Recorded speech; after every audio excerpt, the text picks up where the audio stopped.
மனக்கதவு.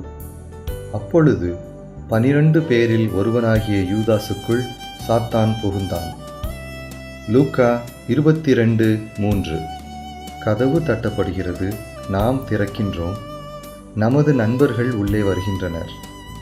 சில நேரங்களில் திருடனையும் அறியாமல் உள்ளே விட்டுவிடுகிறோம். நம் மனக்கதவை யார் யாரோ தட்டுகிறார்கள்.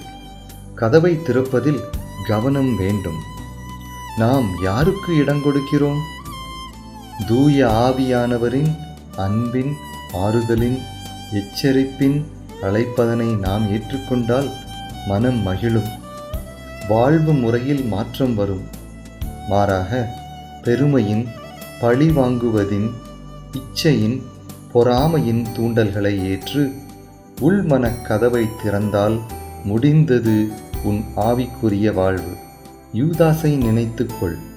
பிசாசு உட்புகுமாறு யூதாஸ் தன் மனக்கதவை திறந்தான். மனம் இறுகியது. அன்பரின் சத்தம் அதை உடைக்க முடியவில்லை. நீங்கள் எப்படி? ஜெபம். பலதரப்பட்ட உள் தூண்டல்களை இனம் காணும் திறமையை தாருமே தேவா. ஆமென்.